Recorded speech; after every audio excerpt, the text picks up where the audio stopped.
25 जुलाई 2025 को झारखंड लोक सेवा आयोग ने 13वीं जेपीएससी सिविल सेवा परीक्षा की अंतिम मेधा सूची का प्रकाशन किया।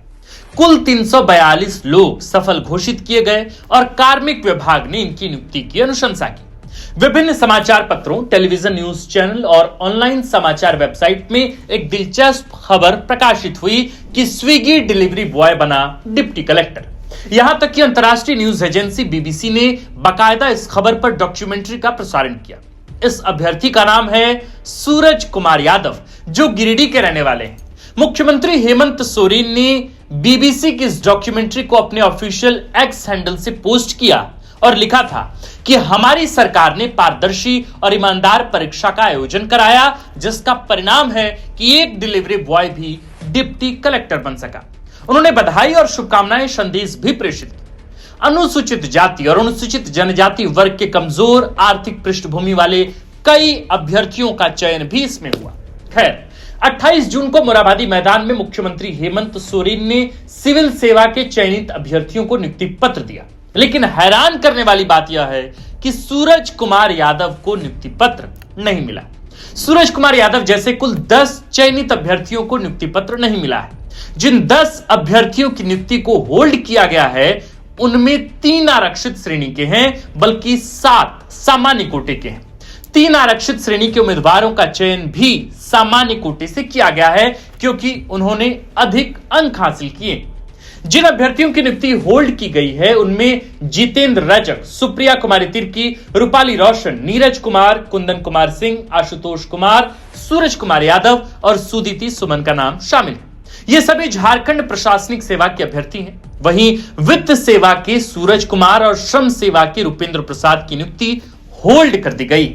आरक्षित श्रेणी के जिन उम्मीदवारों की नियुक्ति होल्ड पर है, उनका अपने पक्ष में अलग दावा है, जबकि सामान्य श्रेणी के बाकी 7 अभ्यर्थियों का अलग दावा है। सवाल है कि इन 10 अभ्यर्थियों की आखिर क्या गलती थी कि उनको नियुक्ति पत्र नहीं मिला। सूरज कुमार यादव सहित अन्य 10 अभ्यर्थियों को नियुक्ति पत्र नहीं मिलने को लेकर प्रारंभिक जानकारी यही है कि झारखंड हाईकोर्ट के अंतरिम आदेश पर कार्मिक विभाग ने जेपीएससी सिविल सेवा के 342 में से 10 पदों को होल्ड पर डाल दिया है।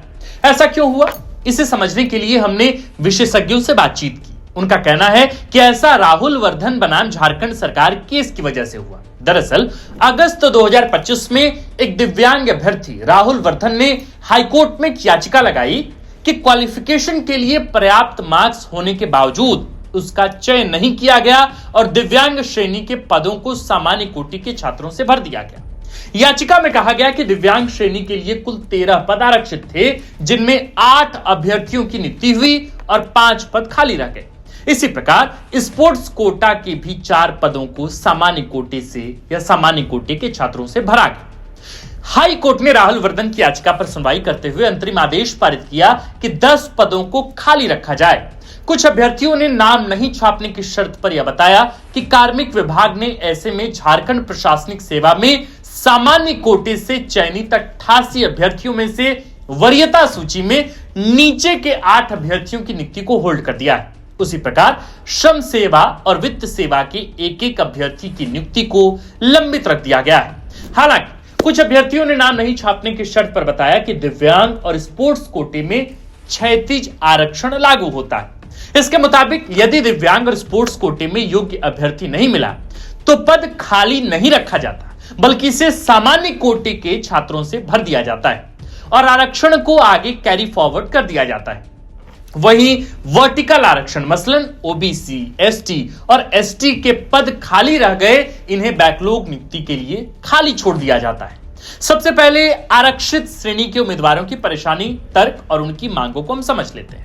बहुत आसान भाषा में समझने की कोशिश करते हैं। देखिए, सूरज कुमार यादव ने BC2 कैटेगरी में झारखंड प्रशासनिक सेवा में ऑल झारखंड 18वां रैंक हासिल किया।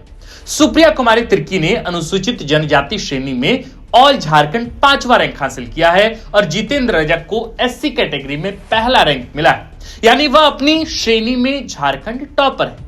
ज्यादा अंक लाने पर ये लोग सामान्य श्रेणी में स्वतः चले गए, लेकिन वहां वरीयता सूची में नीचे थे। दावा है कि कार्मिक विभाग ने हाईकोर्ट के अंतरिम आदेश पर अमल करते हुए सामान्य श्रेणी की वरीयता सूची में नीचे वाले अभ्यर्थियों का रिजल्ट होल्ड कर दिया है। इसे और थोड़ा विस्तार से समझते हैं आसान भाषा में। जितेंद्र रजक अनुसूचित जाति समुदाय के आवेदन करते समय उन्होंने इसी कैटेगरी में टिक भी लगाया था। उनका ऑल झारखंड रैंक 103 है, जबकि एससी कैटेगरी में वे स्टेट टॉपर हैं। अधिक अंक लाने की वजह से उनका चयन सामान्य कोटे से झारखंड प्रशासनिक सेवा में हुआ है। अब अधिक अंक लाने की वजह से वे सामान्य श्रेणी में गए तो उनकी पोस्टिंग होल्ड पर डाल दी गई, जबकि एससी कैटेगरी में उनसे नीचे 17 अभ्यर्थियों को झारखंड प्रशासनिक सेवा में नियुक्ति मिली। इसी प्रकार सूरज कुमार यादव की ऑल झारखंड रैंक 110वीं, BC2 कैटेगरी में उन्होंने 18वां रैंक हासिल किया है। अंक ज्यादा है तो चयन सामान्य कोटे में झारखंड प्रशासनिक सेवा के लिए हुआ, लेकिन कार्मिक विभाग ने इनकी नियुक्ति को होल्ड पर डाल दिया, जबकि इसी कैटेगरी में उनसे नीचे 16 अभ्यर्थियों को BC2 कैटेगरी के अंतर्गत झारखंड प्रशासनिक सेवा में नियुक्ति मिली। सुप्रिया कुमारी तिर्की अनुसूचित जनजाति समुदाय की हैं। उन्होंने आवेदन भी इसी कोटे में किया। उन्होंने ऑल झारखंड रैंक 104 हासिल किया, जबकि एसटी कैटेगरी में उनकी रैंक 5वीं है। सुप्रिया को भी ज्यादा अंक लाने पर सामान्य कोटे में चयनित किया गया और अब कार्मिक विभाग ने उनकी भी नियुक्ति को होल्ड में डाल दिया। सुप्रिया कुमारी तिर्की के नीचे एसटी कैटेगरी के 57 अभ्यर्थियों को झारखंड प्रशासनिक सेवा में चयन मिला है। अब सामान्य श्रेणी के 7 उम्मीदवारों की परेशानी, उनकी मांग और तर्क को जरा समझ लेते हैं। इन 7 उम्मीदवारों में रूपाली रोशन, नीरज कुमार, कुंदन कुमार सिंह, आशुतोष कुमार और सुदीति सुमन का चयन झारखंड प्रशासनिक सेवा के लिए किया गया है। सूरज कुमार वित्त सेवा के लिए चुने गए, जबकि रूपेंद्र प्रसाद को श्रम सेवा मिली। चूंकि ये लोग मौजूदा अलॉट सेवा में सामान्य कोटि की वरीयता सूची में नीचे थे, इसलिए उनकी पोस्टिंग को होल्ड कर दिया गया, जबकि सामान्य कोटे में ही इनसे कम अंक हासिल करने वाले उम्मीदवारों को दूसरी सेवाओं में नियुक्ति पत्र दिया गया है। कुछ अभ्यर्थियों ने नाम नहीं छापने की शर्त पर हमें यह जानकारी दी है कि झारखंड प्रशासनिक सेवा के जिन 5 लोगों की नियुक्ति को होल्ड किया गया है, उन्हें झारखंड पुलिस सेवा को छोड़कर बाकी सर्विसेज में नियुक्ति मिल सकती है, क्योंकि अभी उन सेवाओं में उनसे कम अंक हासिल करने वाले अभ्यर्थी को नियुक्ति पत्र मिल चुका है। इनका अपना तर्क है कि हम अधिक अंक लाकर भी होल्ड पर डाल दिए गए, जबकि हमसे कम अंक लाने वाले नियुक्ति पा गए। वित्त सेवा में सूरज कुमार की पोस्टिंग होल्ड पर है। उनका ऑल झारखंड रैंक 153वां है, 153 रैंक। तर्क है कि यदि हाईकोर्ट के अंतरिम आदेश पर पोस्ट होल्ड ही करना था तो सूरज कुमार को वित्त सेवा से नीचे वरीयता क्रमांक में दूसरी सेवा अलॉट की जा सकती थी, क्योंकि उन सेवाओं में जिनको नियुक्ति पत्र मिला है उनसे सूरज कुमार के मार्क्स ज्यादा है। उसी प्रकार श्रम सेवा में रूपेंद्र प्रसाद की नियुक्ति होल्ड पर है, जबकि वरीयता क्रमांक में नीचे दूसरी सेवाओं में इनसे कम अंक पाने वाले अभ्यर्थी आने वाले दिनों में ट्रेनिंग ज्वाइन करेंगे। गौर करने लायक बात यहां यह है कि इनकी नौकरी खत्म नहीं कर दी गई है, बल्कि इन 10 उम्मीदवारों की नियुक्ति को झारखंड हाईकोर्ट में राहुल वर्धन बनाम झारखंड सरकार केस का अंतिम फैसला आने तक होल्ड कर दिया गया है।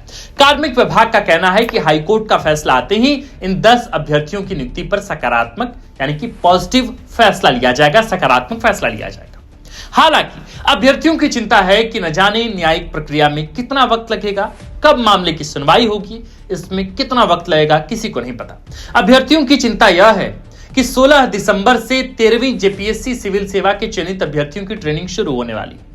उन्हें कब नियुक्ति पत्र मिलेगा या मिलेगा भी या नहीं, इस पर स्पष्ट जानकारी नहीं। कार्मिक विभाग कह रहा है कि हाईकोर्ट में सुनवाई के बाद जो फैसला आएगा उस आधार पर निर्णय लेंगे, और हाईकोर्ट में कब सुनवाई होगी इसको लेकर कोई सूचना नहीं है। समस्या यह है कि लोग सवाल करते हैं कि 28 नवंबर को तो नियुक्ति पत्र मिला, क्या अपडेट है? यह नहीं समझ आ रहा है कि क्या अपडेट दें। अब आप इस पूरे मसले को लेकर क्या सोचते हैं, जरा हमें कमेंट कर जरूर बताएं। मेरे प्रिय सुधी दर्शकों, इस तरह का रिसर्च वर्क बहुत मुश्किल से किया जाता है। जल्दबाजी में इस तरह के कंटेंट लाने से पहले हम कई बार सोचते हैं, इसके तकनीकी पक्षों को जानते हैं। इसलिए द फोर्थ पिलर के कंटेंट हेड सूरज ठाकुर ने लगातार इस स्टोरी पर 48 घंटे खपाए हैं। हमने विशेषज्ञों से बातचीत की, हमने अभ्यर्थियों से बातचीत की, हमने विभाग की प्रक्रिया को समझा कि आखिर किस तरह के आरक्षण से या किस तरह की प्रक्रियाओं की वजह से इनकी पोस्टिंग को या इनकी नियुक्ति को होल्ड पर कर दिया गया है। आखिर हाईकोर्ट का फैसला क्या है जिसकी वजह से ये तमाम चीजें हुई हैं। तो जाहिर है कि 10 अभ्यर्थियों की जो नियुक्ति है वो होल्ड पर चली गई है, लेकिन इस पूरे मसले को, इस पूरे जटिल प्रक्रिया को समझाना जाहिर है इस पूरे पेचीदगी भरी प्रक्रियाओं को समझाना जाहिर है कि बहुत मुश्किल था। तो हमारे कंटेंट हेड सूरज ठाकुर ने इस पर अलग अलग लोगों से विचार विमर्श किया, बातचीत की, जटिल प्रक्रिया को समझा और अब यह कंटेंट आपके हवाले है। हमें नहीं पता कि इस वीडियो पर कितने व्यूज आएंगे, इस वीडियो से कितने सब्सक्राइबर गेन होंगे या हमें कितना रेवेन्यू जनरेट होगा इस वीडियो से, लेकिन इतना तो तय है कि उन 10 लड़कों को, उन 10 लड़कियों को, उन 10 अभ्यर्थियों को बड़ा सुकून मिलेगा कि उनके हिस्से के सवाल पर किसी ने ढंग से तथ्यात्मक तरीके से बातचीत की है। अगर आप इस वीडियो के लिए श्रेय किसी को देना चाहते हैं तो आप द फोर्थ पिलर के कंटेंट हेड सूरज ठाकुर को दीजिए। आप देख रहे थे द फोर्थ पिलर। हमारा नाम आकाश आनंद है, कैमरे के पीछे हैं विक्की। वीडियो पसंद आई हो और नौकरी से संबंधित किसी विषय को, किसी जटिल विषय को ऐसे ही आसान भाषा में समझना हो तो आप द फोर्थ पिलर को फॉलो कर लीजिए। शुक्रिया।